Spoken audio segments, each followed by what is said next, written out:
এটা বিলেচানি বাইপাস থেকে শুরু করে আমাদের মারুতি বাইপাস অব্দি যাওয়ার রাস্তা।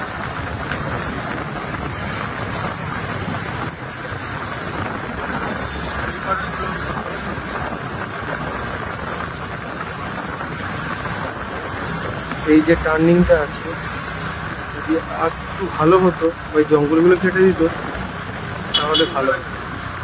কারণ আলটিমেটলি এখান দিয়ে কত লোকের যে অ্যাক্সিডেন্ট হচ্ছে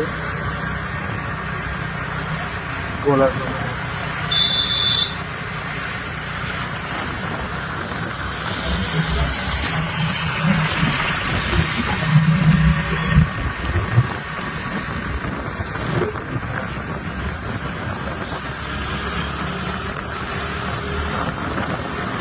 এই টার্নিংটাও খুবই খারাপ। যদি ব্যাকের থেকে যদি কোনো গাড়ি আসে, অফ সাইডে ঢুকে তো যায়, তখন